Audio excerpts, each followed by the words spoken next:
Hello everybody and welcome to episode 57 of the Casual Gamecast, a weekly video game podcast brought to you by the team at Casual Game Content. I'm Phil Keogh, and as always I am joined by these beautiful boys. I have beautiful boy number one, just two fingers, one, Shane Bow. Hello Shane. Hello. And beautiful boy / badger number two, we have Aaron. Hello Aaron. How are you getting on? How are you getting on? If you have never been here before, you, my friend, have stumbled across what is by far the most casual of gaming podcasts on the interwebs, a Casual Gamecast, if you will. And if you have been here before, welcome back, because we've got a great show for you guys this week. Not an awful lot to cover, so what we're going to do this week is we're going to talk about what we've been playing. We're going to take a little bit of a break, come back, hit you up with some news, and then we're going to philosophize. We're going to wax philosophical about some very, very interesting questions that I and Shane have put to us this week, because sometimes you can't talk about games all the time. Sometimes you just got to really answer the most important questions. Am I right? You are definitely right, sir. I am right. So, hey, and when am I ever wrong? But let's move swiftly into it. So, guys, I have to know, how has the week been? Shane, I'm going to start with you, my man. So, I have some pup dates. Pup dates! Pup dates. Still fostering the wonderful Cody. He's doing much better. He's like really coming out of his shell now. He's, you can see every day, you can see improvements. And it's awesome. And it feels awesome to be the one to foster those improvements, forgive the pun. But like, it's been really awesome. And like, every day I come home from work, or even days I'm not working, I spend some time with him and our own dog. And like, to see improvements even as the day goes on, from the morning to the evening, sometimes he can be a whole different dog because he's learned something new, or he realizes I'm not going to like lock him in a shed for hours, or you know what I mean? Yeah. This kind of thing. Like when he first came to us, he was really afraid of doors. Like if the door wasn't completely fully open, he would not go anywhere near it. But like the other day, I had the back door open, letting him go in and out, and sometimes the breeze would push it over, and he walked over and he started like pawing at it to open it, and out he went, not a bother. And like, I don't know, maybe not to like compare people's children to animals, but like this must be the feeling that like parents get, and they're like, their kid learns how to do something new or something, because I'm sitting there going, oh my god, he learned how to use the door, this is amazing. You've officially crossed over into weird pet owner territory at this point. Yeah. This must be what parents feel like. I'm just so proud of him when he comes from like such a shitty ass background, and like he's afraid of everything, and he's stressing out, and like still, even if I approach him too quickly, if I move too fast, he's gone like a shot, because he's afraid that like, I don't know, he's gonna get beat up or something. But like, to see him master little things like pushing open the door for himself, or he played with our dog for the first time the other day, unprovoked. As in, normally I have to kind of rile up the two of them and get them excited. Yeah. And then they'll kind of play with each other. But the other day, they did it by themselves, which is awesome, So he's coming on leaps and bounds, and we hopefully have a new home for him very, very soon. Oh, interesting. Yeah, that's probably the key differentiator there, isn't it? Like, you're kind of like, you're helping him. It's not just a case of like, oh, this is our puppy that we're raising or whatever. Yeah. Exactly. Yeah, you're trying to help him reacclimate to society, kind of. Be like, not everyone is a dick and is going to like kick you or hit you or lock you or chain you down or anything like that. Wow. Yeah. Fair play. Yeah. I don't know what else to say. That's been my week though. That's it. I don't have anything else exciting to talk about. I just wanted to give an update because people love doggies and the pup date. Sorry, excuse me. People love doggies and they love to hear about them. Yes, we do. Aaron, what about you? Have you nursed any dogs back to health and had an epiphany about this must be what childbirth is like? Childbirth's a bit far. Sorry. It's the next step, Yeah, not this week. I had that revelation months ago, but I wish. You're past that. I wish. I'm more enlightened. But yeah, no, I wish I had something as interesting. Unfortunately, it's this podcast is making it very apparent to me that I live an incredibly boring life, because I wish I had like fantastical news to bring every week, but I'm kind of just repeating my own same cycle of wake up, walk to the shop, walk back home, which is a key part of walking to the shop, and then starting work and then finishing work. I wish there was. I occasionally fit in time for some games, which is handy for this podcast. It comes very convenient with the territory. But no, I wish I had some deeper revelations about life to bring forward here. So, Aaron, 3 weeks in and you've already broken the cardinal rule. I know. So what? Do I have to like present a fact now or something, or Yeah. do I have to open it? Something interesting that's not about you. Did you know? We'll let you off this time if you can't think of one off the top of your head. But remember now, I want to see your work next week. I mean, no, I always have facts off the... Beluga whales are the only whales to not have a dorsal fin. I learned that when I was 8, and for some reason, that is like... It's here, right? The ability to speak the English language sometimes is like back here and hard to reach, but for some reason that fact has always been at the forefront of my knowledge for the better half of my life. And now you have I'm shared glad to pass it on. all of YouTube. Yeah. Let that stick with you. If nothing else, I guess maybe like that fact will stick in people's minds, and they'll just think of the Casual Gamecast every time they see a beluga whale. So. Exactly. I am nothing if not a teacher. I have not, lit the world on fire, and I have not, raised an abused animal back to society or whatever. But I have done an awful lot of work in my setup. This thing that's all around me here that you folks and even you guys can't see ever. And what that is, and actually once I get to it, Shane, you might just pop like the image I put up in Discord or whatever for reference so people know what the hell I'm talking about. I bought a new desk is the word, I guess, for my setup. And I also bought a ultra wide monitor, which I made the bold decision to go portrait with, and it is a game changer. This whole thing it's crazy. If the photo is up on the video now, and I'm sorry for any audio listeners, that kind of looks like, right, this is what I imagine the setup would be, for somebody who, likes to make this kind of content or stream or do whatever. What I had before was like this rickety, ramshackle setup that was just thrown together during COVID times to allow me to work from home of various bits and pieces from Amazon. It was a nightmare. It was falling apart. It was like swaying in the wind. So it had to go. And then, as per usual, I find the nicest of people on like adverts and, local marketplace apps or whatever. And I always manage to find exactly what I'm looking for at about half of what it should cost. And they always deliver it to me. It's amazing. But yeah, loving the new desk setup. Now that I have room, it's amazing. So you'll never see this, folks at home or people listening at home. But for me, I am instantly more comfortable. So just feel happy for me. But also the portrait monitor thing, it's an interesting thing. I want to talk about it for a second. Aaron, I know you have an ultra wide as your main monitor, and when we say ultra wide to anybody that's in audio land, it's essentially like, think of a monitor, grab the left and right side and pull. It's like, it's rather than being 16:9, it's like 21:9 or more. And what it allows for is it allows you to watch like a movie without any black bars on the top and bottom, but it also just allows for more productivity space. So you could have 2 windows open that are pretty much the size of 2 monitors. But I, rather than having it lengthways, have elected, as I said, to put it up vertically, and it is really cool. So I have a 32-inch monitor as my main, just a normal monitor. But it has good refresh rate, and it's 144p or whatever. It's nice essentially.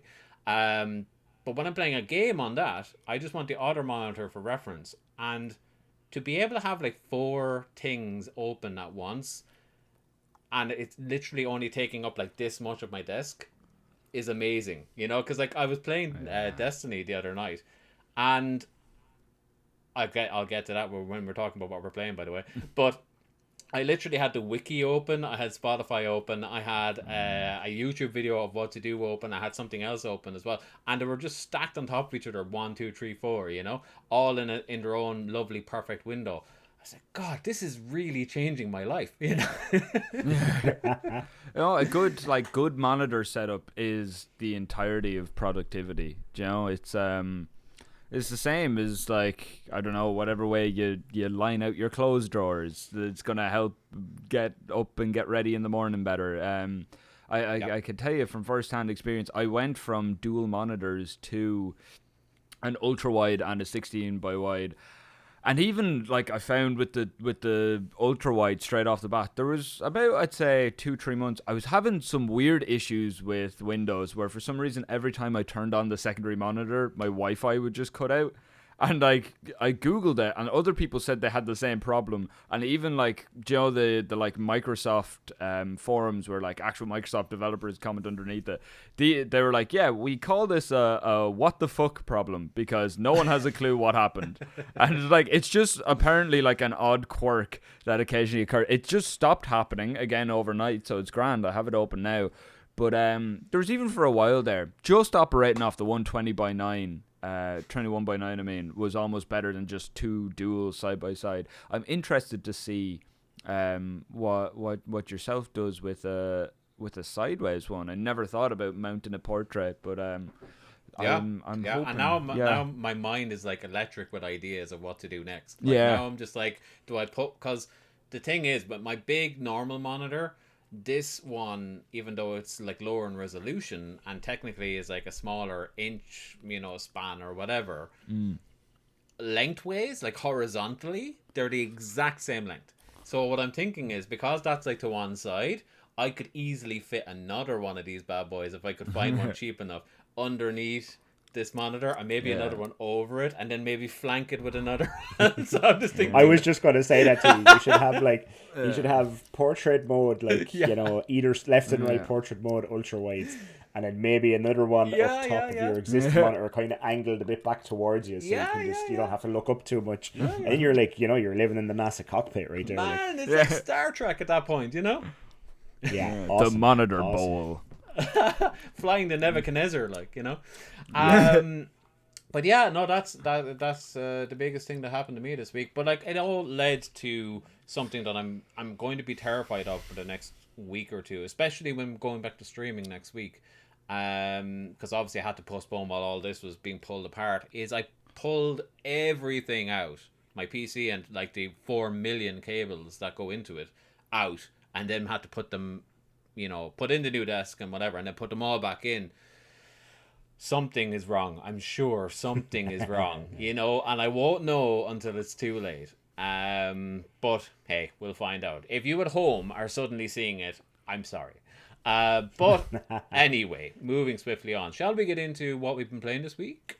Let's do it. All right, play that thing. All right, stranger. What are you playing? So, what have we been playing this week? Shane, gonna start with you, man. Nice quick one for me, still on Hades. Haven't rolled credits yet. I don't know how many completions it takes to roll credits. I feel like once I roll credits, I will stop playing that game because I've kind of seen all it has to offer. I know all its systems and mechanics now. And it's really fun. Great game. I understand why everybody's ranting and raving about it and has been for the last year. I have really enjoyed my time with it. But it is definitely waning in favor of wanting to play something new. Yeah, because if you're playing it so often, you're playing the same levels. I know it's really good in the sense of, like, they do encourage you to play them differently every time, but that can only last for so long as well. I was under the impression that I assume maybe that when you escaped that you would roll some kind of credits. Apparently, if you escape multiple times to roll the official credits, there's actual official end credits. That must be a pain in the ass for the dev team, because like, how many people will get to the end, and then how many people will get to the end multiple times? Like, you would imagine they would want to have that there, you know? There's story reasons to keep you coming back to the end every time. I realize, but there's going to be a lot of people that will drop off there. So you'd imagine, like, they would just like, roll credits are integrated in such a way that it's like there is more, you know, Yeah. but like here's the thing, and you can skip it if you want to get on to the next bit, you know, and then have it in the menu somewhere to watch it again if you wanted. But like, I'm just surprised that the dev team wouldn't get that kind of shout out for, you know, I'd say 50% of people won't get to the end, and then, you know, of that 50 that's left, maybe 25% will not continue playing them. Yeah, You know, like I was going to drop off, and then someone was like, a friend of mine was like, yeah, there is credits, and if you like the story, it's worth it to roll the credits for the story conclusions you get and stuff. So I was like, I do actually enjoy the story of Hades and the few bits that are going on, so I think I will roll credits. yeah, that other podcast I was on the other week, there was a fella on it that was saying he's pushing on his 20th escape. So that sounds like a lot of input on the one game, you know. Yeah, yeah. I don't know how many it takes to roll credits. Probably 5 or 7 or something. I don't know. I haven't googled it or anything like that. But once I do, I am out the gap of Hades, and good luck to you. I enjoyed my time with you, but you will be put away and never played again. Okay, I'm gonna write that down somewhere. Out the Gap of Hades, show title. It sounds like something someone would call, like, you know, a mountain pass or something, like out the gap of Hades. Out the gap. I'm literally writing it down. Yeah, so like that is one hell of a game. And actually, one thing that I've been watching over the past while is, now that I find it really hard to watch these things unless I've played the game, is No Clip's documentary on Hades. Yes. Have you watched that? Not yet, no. Oh, now that you've played that, watch it. It's really it's like 5 parts or whatever, but like Danny does fantastic work. But it's really interesting because you get to see it from like in gestation and right when it launched. Because like when that launched, it was like on a Jeff Keighley stage or whatever. Like it was announced, and it was there as an early access game. You know, so it shows behind the scenes of how all that happened and how it all nearly fell apart. You know, and you see the guys pulling their hair out and just fixing stuff on the fly, and it's so entertaining. And then that's like episode 1, and then you're kind of into the meat and potatoes of how it all works, and you're hooked. It's a fantastic documentary series. I really may give it a look. So Highly recommend. Aaron, what about you, man? Have you been playing that? Right. So last week we made reference to the Driver series. We did, and I mentioned how I love playing Driver Parallel Lines on the Wii. Closest thing I could have gotten to, I picked it up in GameStop. Closest thing I could have got to Grand Theft Auto. I've enjoyed my time with it. I thought it was savage the way that like the city changed. You had 2 different eras within the game. Really wanted to see what it was like again and how much I remember. So I re-downloaded Driver Parallel Lines, the 4th game in the Driver series, and let me just say, lads, nostalgia is a powerful thing. It is. It very much is. It's so funny you say the word nostalgia, because I'm going to hit you with a really weird nostalgia thing. But yeah, go ahead. Yeah, no, it's when I played that game, it was 4K. It was realistic as they come. On the Wii, wasn't it? Yeah, well, to my memory, it was. But like, it was fantastic. Like even at its best, it would have been like 480p maximum, like, wouldn't it? Yeah, pretty much. I had to download mods just to get it working in 21:9, because that's the big problem with older games, especially. And going back to a reference of ultra wides earlier, is the big problem I have with the ultra wide is it really knocks out console gaming unless you want to do, like, if your monitor has the capacity for picture in picture mode. But it does, especially older games. You can't just launch them up and play them like before. You know, a lot of them, like even when I initially launched the game, it defaults to like 860 or something weird, like, or no, sorry, it's 1376 pixels, which is like halfway past 1080. But okay. Yeah, so it's that's another thing. That's now look, a lot of games do have those issues, and you can mod them out, but then they come with their own issues, like the UI doesn't scale. You're an absolute fucking madman. You're taking a Wii game that's like pre-HD and you're putting it on a fucking ultra-wide monitor. What are you doing? What was I What are you not doing going with to dreaming? enjoy myself? Yeah. How does that yeah, look, though? I mean- Because like does that widen the field of view essentially, and does that like show you stuff that was always meant to be off bounds? So like stuff is loading in rapidly on all sides, or is it like stretching it out, or is it like giving you like less up and down? Like how does that work? Now, it depends mostly on the mod, but the one I got for Driver was very good. It does just give you extra, like, widens the rendering, essentially. yeah. The same as, like... Yeah, because it would have to 'cause- widen the rendering, because like as you say, like, you know, whatever's on screen is what's rendered, and very rarely will yeah. anything outside the screen be rendered. You know. Yeah, exactly. I'll put it this way: Driver Parallel Lines is a game so old it still gives you a 4x3 option in the menu, right? So that'll tell you. I'm actually just having a quick check. I believe do I have the year right? The year. Okay. Driver Parallel Lines launched in 2006. That will show you. Obama wasn't even president. That's how, like, what I'm saying is not fit for an ultra wide, but I made do. Driver Parallel Lines came out. America knew it was time for a change. Yeah. But yeah, back to the game though. Are you enjoying it? Well, I completed it incredibly quickly. It's when it's a game you've played for years, it only took like 2 days to finish because I'd like knew everything. I just skipped all the cutscenes.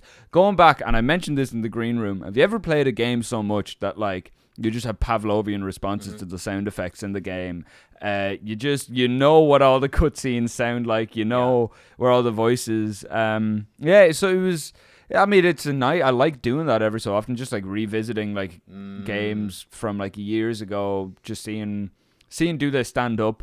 They don't.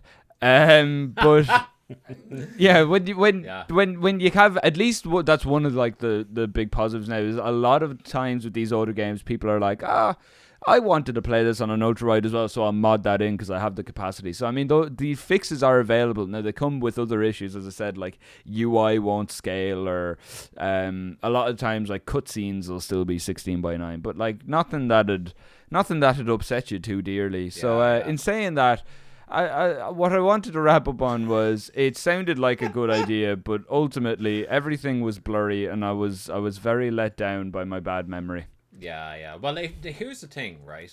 If you got yourself a Wii, and if you got yourself a copy of that game, and you played it on a non-2019 monitor, you know, like if you got a CRT TV, that would be amazing. It would look great. Yeah. You know? Absolutely. And sorry, I was going to say the other thing I completely forgot to mention. The reason why I loved it so much on the Wii was the controls, because it did something maybe other games did it, but I didn't get to play them, and I wish they'd bring this back. The nunchuck on the Wii remote was your handbrake, and the way to handbrake was by pulling the nunchuck up. So as you were driving, you'd actually have to...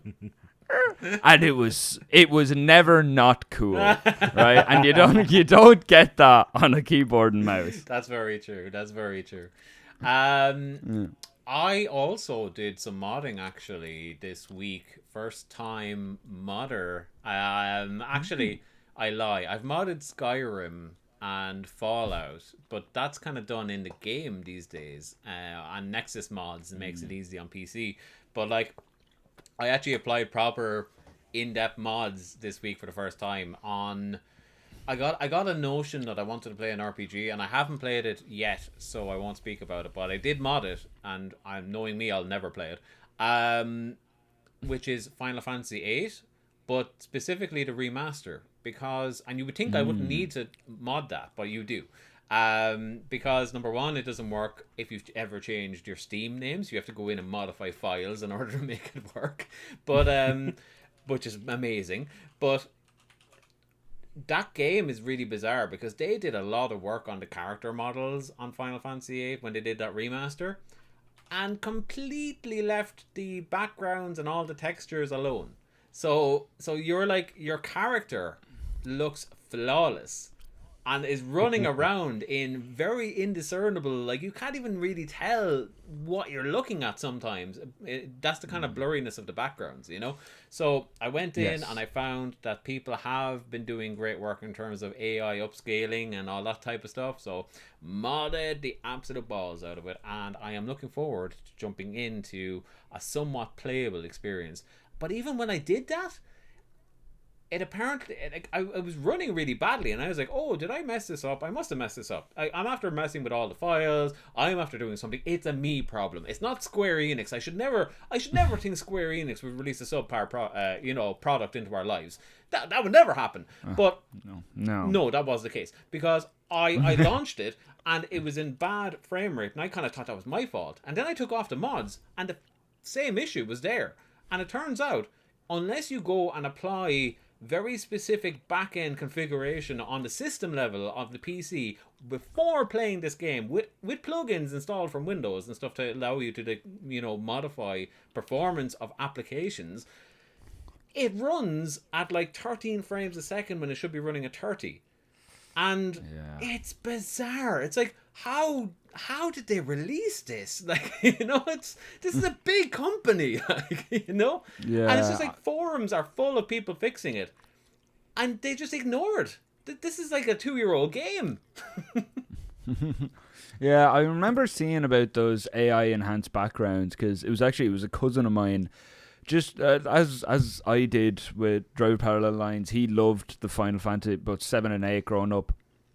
So he bought them on Steam, and he noticed the issue you're talking about, the bad backgrounds, and saw the AI enhanced. Actually, fun fact, the way he had it set up, because he didn't have a PC to play on, all he had was a MacBook from work, so he had to download a Windows emulator on his MacBook to run Steam, to run an AI enhanced. Like, by that point, you've entered the Matrix. Yeah. You've actually gone too far with modding at that point, because you will never be happy, and you just constantly mod, and you never actually play the damn thing. yeah, pretty much. I mean, but for the sounds of it, they just released like the dev version, because that shouldn't be. It's a shame. You know, they did that game dirty, and they did 9 dirty as well, and then they're going to be remaking 7 for the rest of our adult life. But here we are. Yeah. Not to go on that for too long though, I did play 2 games that I want to talk about very quickly. I finished Spider-Man Miles Morales. That is a sick game. Really, really fond of the Miles Morales. I couldn't help but think, I wish it wasn't a standalone game. I wish it was a piece of DLC that cost the exact same amount of money. I wouldn't have cared if it was 40 quid or whatever it ended up being for what I got. But I don't think it should have been a standalone game. And my reasoning is, after playing through Spider-Man Remastered and all the way straight through to the end of Miles Morales, as one game, like, if you take those two and merge them together, it's one hell of a package. Like, it's like that those two things stitched together kicks the crap out of any Arkham game, I think. You know, like, it's not only does it do what Arkham does and makes you feel like Batman and feel like Spider-Man, it makes you move like Spider-Man. You know, and like, it's the immersion is never really broken, you know, like, and the small attention to detail. I mentioned before, the ray tracing on the newest, you know, versions is phenomenal. But like, say for example, I was wearing the kind of Daft Punk looking costume from the second I unlocked it. That was me. I'm going with that. And because he has the big massive glass helmet on with the electronic eyes and stuff, like, that was ray tracing everything, so that was really cool. And his costume has like accents that are lit up in neon, so like, you know, seeing that on the windows as I passed by, and even on my own suit, was cool. And then you see obviously enemies in it and stuff, or people he's talking to would be reflected in it. So there's like a lot of cool ray tracing stuff just by wearing that one costume. But even in scenes where, like, say a bad guy had me pinned and they were going to take off my mask, and you could tell that if that was a cloth mask, I would have gotten a cloth mask animation, but they actually went through the effort of making it so that, like, he grabbed the chin of the mask and like pivoted it back. Do you know, like, there was a smooth animation where it clearly had a hinge. Do you know? And I was like, oh, they really paid attention. You know? That's a whole other level I've never seen before. Like even on Batman games, you can put on the 1960s Batman skin all you want, but like he's still going to talk to Alfred on his wrist, and there'll be nothing there. You know? Yeah. Yeah. But yeah, no, sick package. If you have a PS5 and you haven't played these games, and even if you have, highly recommend. But the thing that I've been playing the most over the past week, and this is where my nostalgia thing comes in, is Gas Station Simulator. The simulator that is taking the world by storm, baby. I saw it pop up on Steam, and I didn't even know that this was like a sensation that the whole world is losing its mind over, apparently. But I just saw it and went, huh, okay, I'll take a punt on that. These things are never more than €15. Do you know what I mean? So like, they're not a big ask for the time you get out of them, you know. Jumped in. This is really good. It's actually really good. Okay. It's the first one of these things I've ever seen that has a kind of a cohesive story.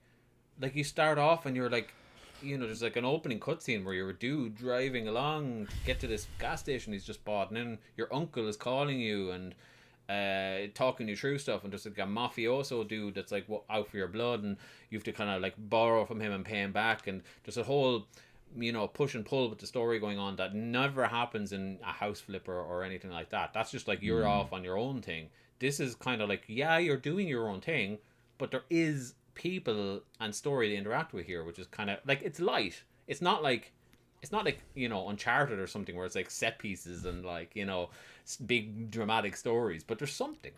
But yeah, what it is you start off with a shack on the side of the road in the desert with gas pumps outside, and you are slowly working your way up to having a gas station industry, let's say. It's super addictive. It is super addictive. Lots of those games where you have to like build your way up from nothing get really addictive. Yes. And there's like a survival element to it as well, because it's not like traditional survival element, but what makes me say that is you borrow money in it, and then you have to pay that back within a very specific time window. So like, you've got like 20 minutes to get $2,000, you know, and if you don't, a guy is going to pull up on a Harley, and he's going to like, you know, a cutscene will play, and he's going to like break your legs, and you lose some reputation or whatever. Like, so there's a franticness there. You know what I mean? The same feeling I get when I play Subnautica or like Rust or something like that, you know? So yeah, it's a great combination of that sim and survival light. Do you know? It's cool. That whole sort of genre of games, you know, your power washing simmer or house flipper and gas stations, and that they're coming from a place. I remember when sim games, because obviously like the first couple of sim games you're talking like flight simulators, and they were like actual simulators, then the likes of Goat Simulator came out, and it was like, this is like a funny little knockoff thing, and became like a sort of viral sensation. But it ended up starting a trend of like these horrific, badly made like asset flip, like and for like years you'd have these games, they'd be like 30 quid on Steam, and they were horrific. Like it was nothing more than like cashing in on the fact that sim games are big. I'm delighted now to see a lot of games coming out, and that's it. They're actual games now. They're worth the money time. There's effort being put into them. Yeah, for sure. Like they have come full circle in that way. Like from a distance, they look terrible. Like they genuinely do, but they've gotten better. But they do still, you know, they wear their price tag on their sleeve, you know. But I'm telling you, you get in there and you don't want to stop. Like I literally had to push my chair away from the desk and like just turn off my PC and go to bed, because it was like 2 or 3 in the morning and I was still playing it, and I have not done that in a long time. And I could have kept going, no problem, you know. Yeah, you were turning into Daniel Day-Lewis out with There Will Be Blood. Yes. You were just just going out mining bits of oil, causing your son to go deaf. I only say that because I watched that there the other day. But turning you into your little 2 a.m. oil tycoon, as I've been known to do. But yeah, it's great. The reason, by the way, I said I was nostalgic in a weird way is I worked in a petrol station for like 2 years of my life, and I hated every last minute of it. And I'm doing the exact same things in this thing that I did there. I'm scanning stuff, like I'm scanning drinks and refilling the drinks cabinet and, like sweeping the floor and doing all this crap. And I'm loving it there. And like at one point I was like, I kind of miss doing that. And then I had to stop and go, no, I do not miss working in a petrol station. Hold on. This game is tricking me. But yeah, no, that's it anyway. If you have the means to play that, I do recommend it. It is fun. Just go in knowing that you might lose an evening to it. Or maybe a month, or maybe a year, or maybe your life. But anyway, moving swiftly onwards. Shall we take a very quick break, ladies and gentlemen, and let people know about our socials? And if you're in Audioland, you may hear a little ad before we come back into what news happened this week that we give a damn about. Let's do it. Okay, play that thing. Hey there. If you want to keep up with all things casual game content, you can do so in a number of ways. The easiest way to do so is to follow us on all of our socials at Casual Game Co. Not content because you only get 15 characters, but hey, what can you do? At Casual Game Co. That's at CASUALGAMECO. Can't be any simpler than that. On Twitter, on Instagram, and on Facebook. And when you're at Facebook, look for the group, the Casual Game Community. It's a good bunch. We're going to love you. Come on by. If you could do us a massive favor, like the podcast, review the podcast, and just tell a friend about the podcast. It goes a long way, and you can find all of our content on podcast forums wherever you get your podcasts by searching for Casual Gamecast. Thanks again for all of your help and all of your support. It means the absolute world to us. Now, back to the show.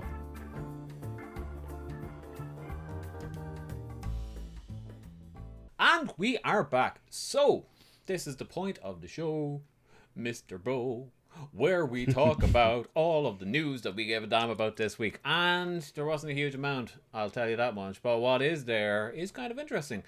I'm going to kick us off here, and then we might go you for the next one, Shane, and maybe you for the next one, Aaron, because we've got a nice tree, easy to split up. The first news story of the week comes from, I believe it's from Game Informer, this particular article that we pulled. Let me double check my facts.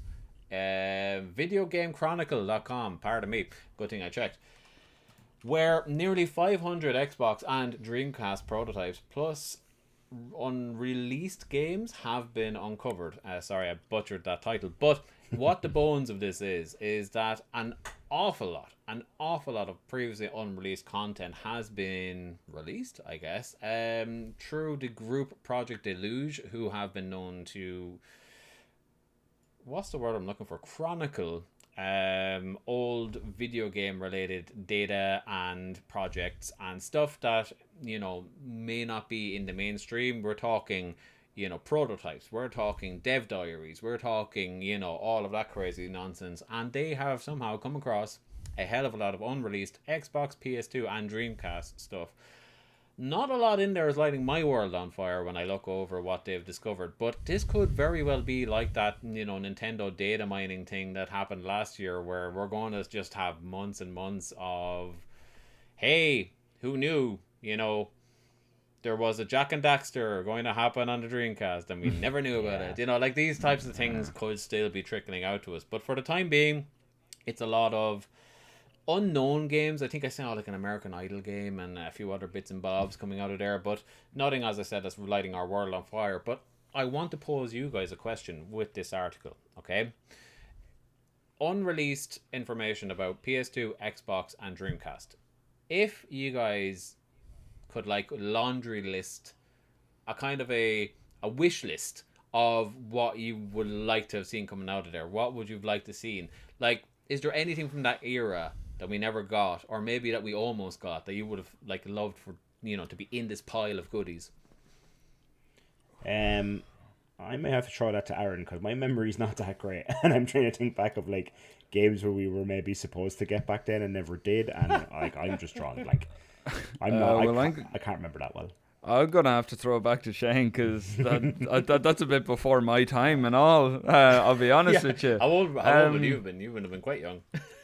Oh, gee, let me. When Dreamcast let me just double check. When did the Dreamcast come out? 2000 and... Nope, it came out the year I was born. So that's your answer. Wow. Really? Yeah, in 1998, November 27, 1998. It would have been and all. Yeah. Wow. And let me check the original Xbox release. Yeah, it came out. I was 3 when the original Xbox came out. So yeah, it wasn't And a what big were you gamer looking yet. forward It to? was. Yeah. Wasn't the biggest of gamers Sure, yet. sure, I was sure, dabbling here and there, but Sure. Yeah, like, I don't know. Like, if I could have, like, asked for anything to come out of there, I want to see something weird. Do you know what I mean? Like, I want to see... So, one thing I did see out of this was an unreleased racing game of some sort, where obviously this is just like an asset that was, like, swapped in to be taken out before release. But the girl that waves the flag at the starting line, instead of one of those, it was like a low poly model of Luigi on a Dreamcast game. Now, this is obviously just devs dicking around, and, you know, nobody's getting hurt here because this is like behind closed doors in the sandbox. But now the screenshots come out of like Luigi, you know, with a flag at a starting line on a Dreamcast game, and that's the kind of stuff I would have loved to see. I would love to see any kind of crossover projects that never happened. You know, like Xbox and Sony, like, they never really communicated. They never got it on, you know, that kind of way. Like, they were very much button heads. I would have loved to seen some failed, you know, crossover projects. Like, you know, Master Chief was going to show up in something, or like vice versa, you know, like Jack and Dexter, as I mentioned, was meant to turn up on Xbox. You know, if we could have seen stuff like that, now that would have been really interesting to me, because that just, it indicates a kind of a lost story in history that I would need to know more, you know? Like, what happened? How did that even come to start? Why did it fail, you know? Too many questions. Maybe it's good that it didn't happen. Maybe. Like, look, I started talking here and the point completely left my head. Okay, moving like, swiftly on. Yeah, I literally started speaking and I had something to say about Sony and Nintendo and Xbox, and it's gone. It's completely gone. Oh, this is great content, folks, isn't it? This is what you tune in for. Where else would you get it? But since, Shane, you are firing on all cylinders, do you want to take the next item? Yes, I do. So, Quantic Dream, them French boys, you either love them or you hate them. Personally, I'm not a big fan. Are rumoured to be making a Star Wars game. So they are. Yes, they are. So it was reported by a French YouTuber called Gout. I don't know. Whatever. This look, we're not like hard hitting journalism here or whatever. We're just sitting now. We're descending into chaos. But anyway, the rumour was also then backed by DualShockers, who reports that has its own sources confirm it's been working on a Star Wars game and that has been in development for around 18 months already. Wow. Well, that doesn't tell you an awful lot, though. That could just be It doesn't tell you an awful production, and, you know. Yeah. I know. But, like, I don't know, is this the game? I like Star Wars. Is this the game to get me into Quantic Dream games? Or is this another thing for me to go, no thanks, Quantic Dream? Yeah, like, what do they do when you think about it? They just do, like, cut or QTE heavy games. Do you know? Like, they just do games where you use analog sticks a lot, and then you press buttons when things are going wrong.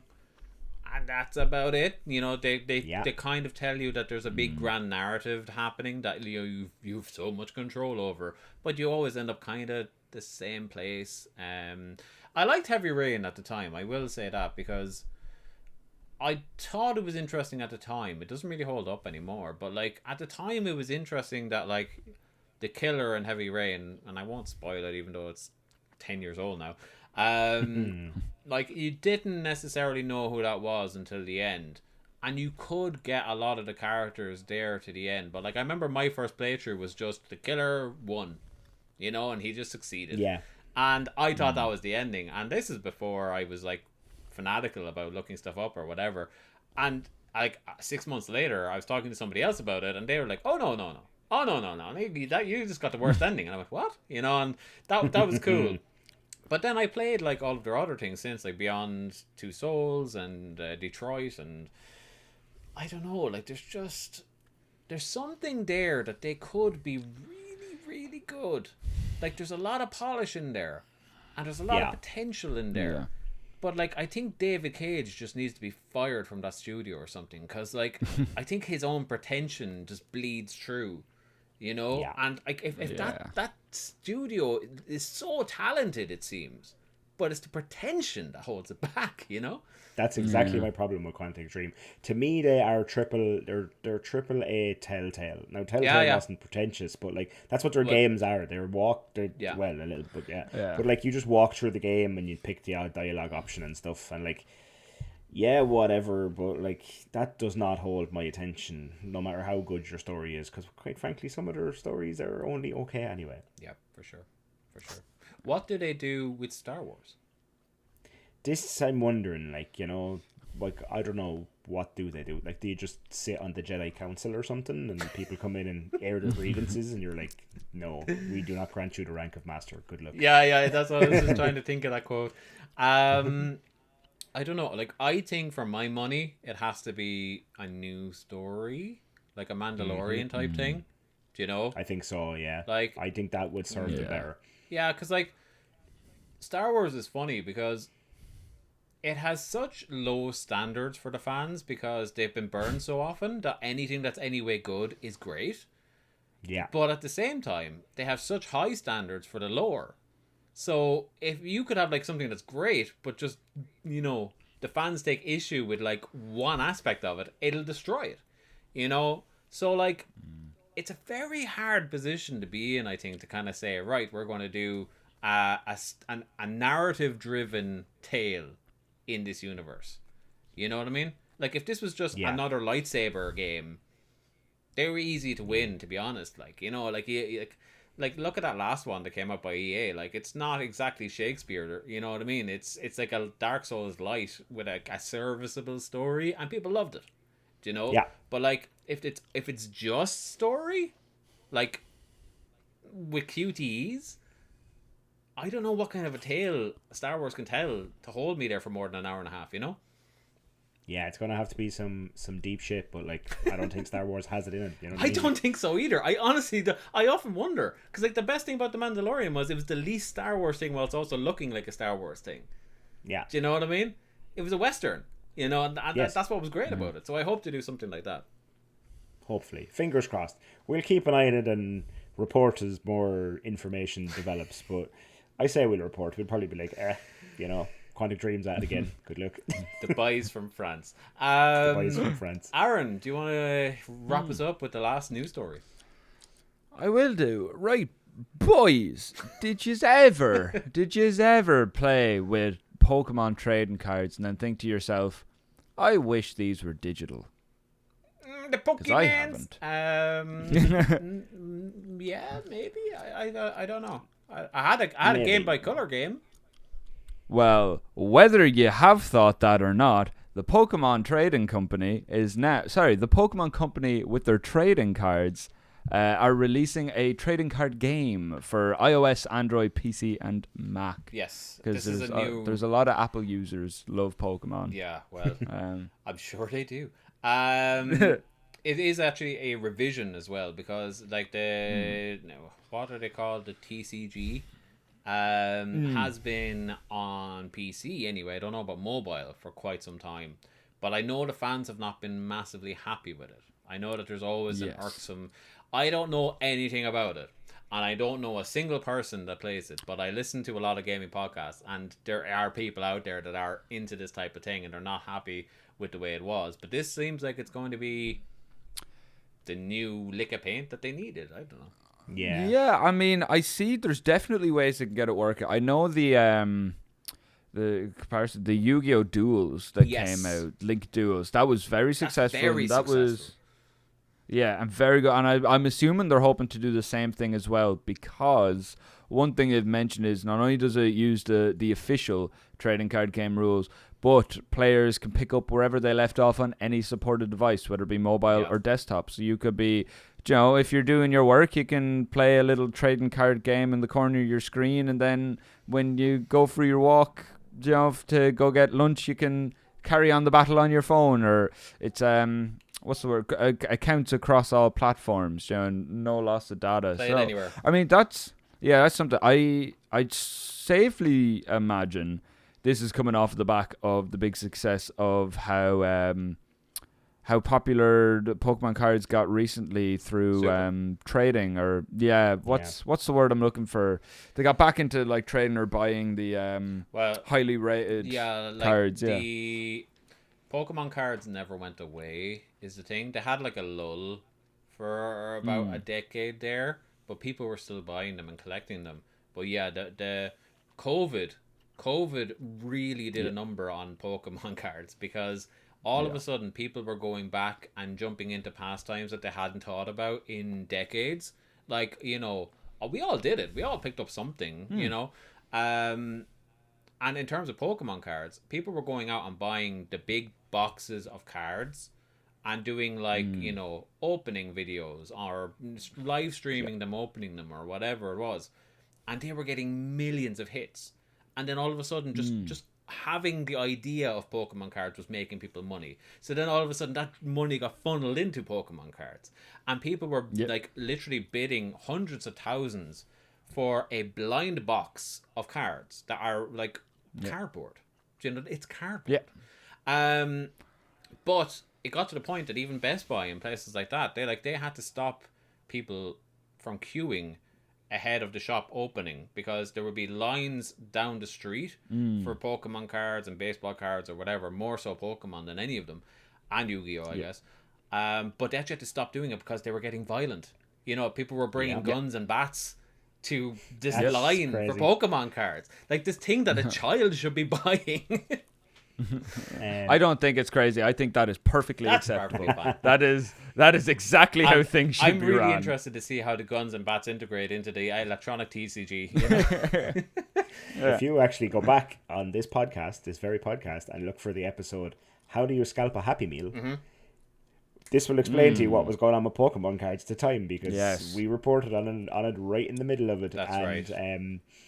It'll tell you all you need to know about people who collect Pokemon cards.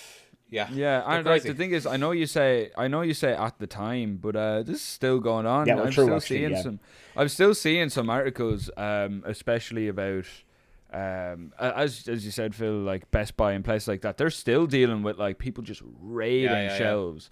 Or just there was a lot of, on top of that, I know like a lot of, we'll call them like influencers or like content creators. A lot of content was made around it as well, as you mentioned as well. There was a lot of charlatanry, if that's a word, went into it as well. People that just came into the space and were like, what's this?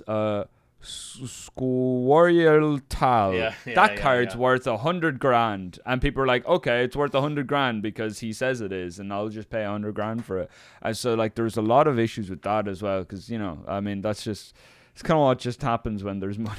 Well, look, that's just what happens with everything. Like once something becomes expensive because of happenstance, only then the privileged can access it, and generally they don't know what they're accessing. They just know it's worth money. Look at the close to 1 million sale of Super Mario Bros. 3. Do you think that guy's even a gamer? No, he is not, because if he was, he wouldn't have close to 1 million on hand. Exactly. But that's it. But like, Pokemon be crazy and has been crazy for so long, and all I can say is, as an ex-Pokemon card collector when I was 10, dear God, why didn't I hold on to those cards? Anyway, moving swiftly on.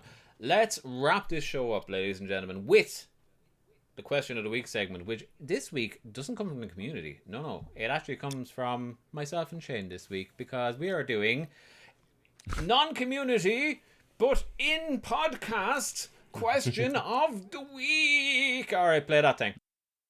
Question of the week. So this week's questions come from me and Shane, and we're going to start with Shane. Oh, sorry, as in you want me to ask the question. Yeah. I thought you were... Do you want me to ask you a question? No, sorry, apologies. That answer, Shane. Answer right now. Answer. This will show you how well we planned this show.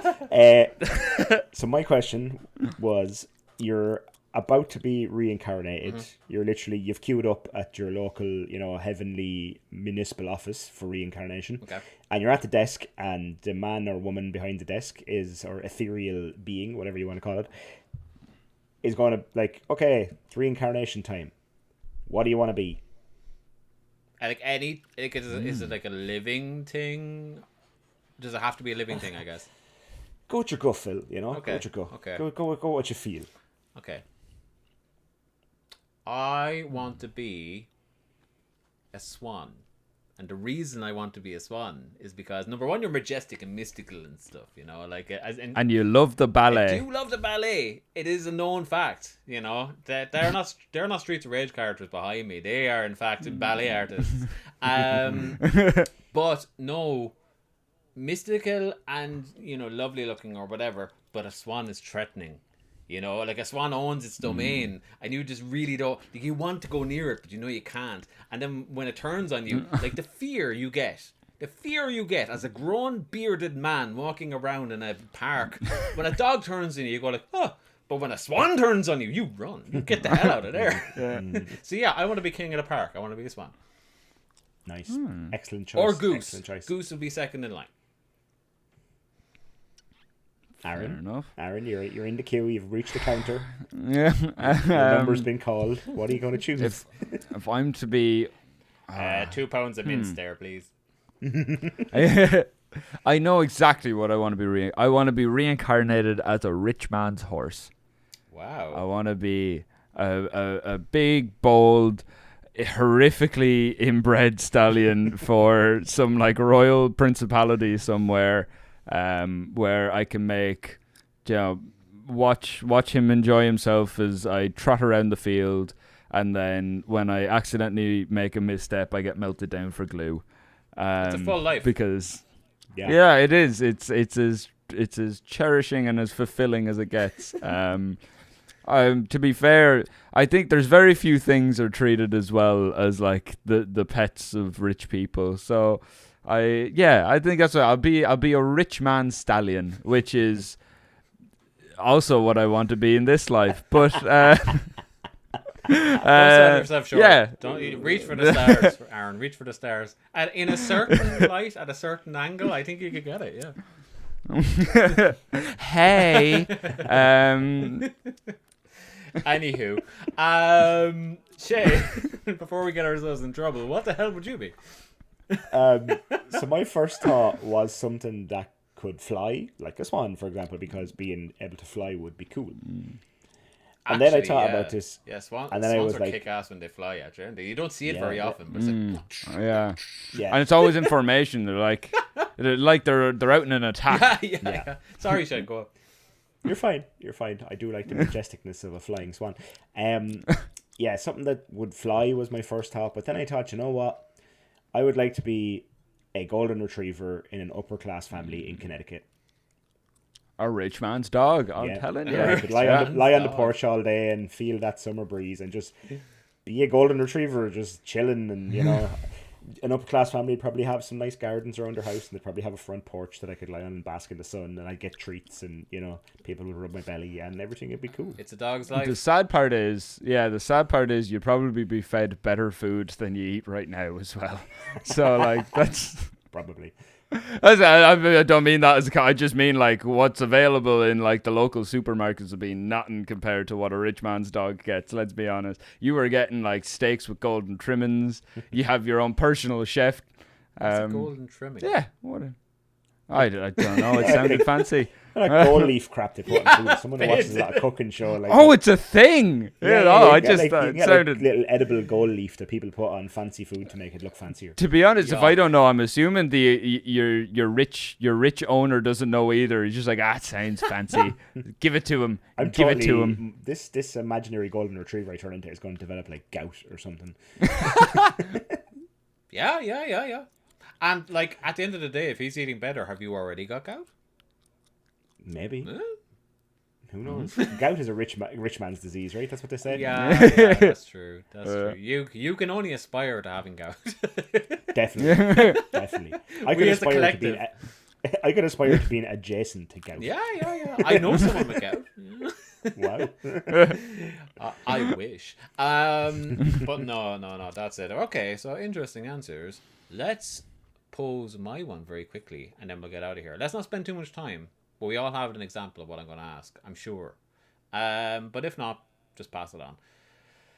What is the most annoying use of emojis? Like, what's an emoji combo, or even just an emoji in general that you get, and you just look at it and go, like, I don't need this. The little the little embarrassed monkey thing. Yes. Yeah, Thank you. yeah. Thank It's you. like, I'm just saying something a little embarrassing.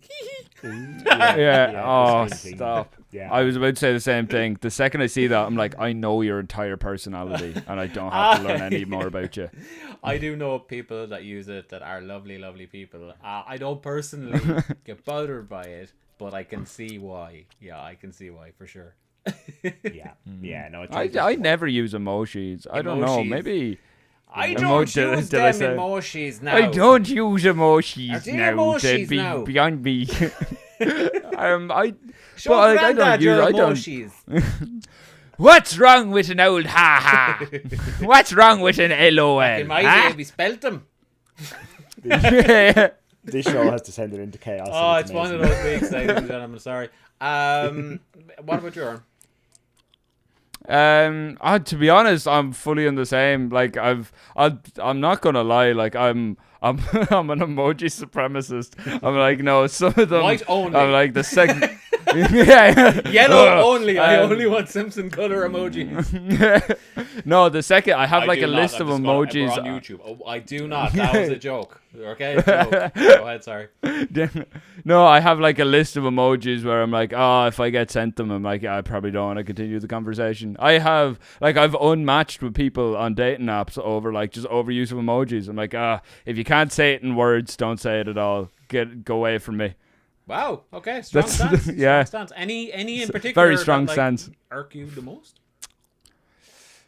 Gee. I'll tell you what does really annoy me is like, because it's happened to me a couple of times, and I say a couple of times because I don't let it happen again. And it's when I've seen, do you know when like people like replace words with like an emoji? So like instead of saying like I'm going to the hospital, but it's like I'm going to the and then hospital emoji. I'm like, go away. Go away. I hope it turns out horrible. Gotcha. I hope they find 4 extra diseases in there. Go away from me. In where Say exactly? it in words. Yeah. Yeah. Like phones have made it easier than ever to do it. Like I've noticed my phone, for example, in the last 2 years, if I'm spelling out the word fire, like it will in my predictive text, my 3, you know the way you get like 3 words that it could be, you know, Yeah. and in the middle is always the flame emoji or like, you know, whatever. If I typed in hospital, I'd probably get that too. So it's like I could just type it out and press space, or I could press this, you know. And if anybody's inclined to emojis at all, they're gonna like hit that every time, you know. So yeah, we live in a strange world. So the reason I bring this up is it's something, and I hope nobody from my work watches this, but it's a work related one, right? And I the reason I don't care if anybody from work watches and live, hey, hi, but if they do, they'll realize they have more power over me than they actually than I let on. Is I made it clear early on that I didn't like a specific emoji in a specific circumstance, and people are like, no, we're making it a thing. And it's like, no, but it makes no sense. No. It just, I don't mind emojis. I don't care. Use them. But like, use them right, you know? Don't just make up a reason to use one. Specifically, so let's just say we're in a working situation. We're Skyping, we're Slacking, we're Teams, whatever, you know? I'm asking something of you and you're asking something of me. We're working together. We're collaborating. Synergy, you know? And then, let's say, Shane, you say to me, or I say to you, more accurately, Shane, I have just completed that task. And you might, you know, put an emoji next to that that's like, you know, thumbs up, you know? Yeah. Or I might ask you a question and I might say, hey, Shane, is this correct?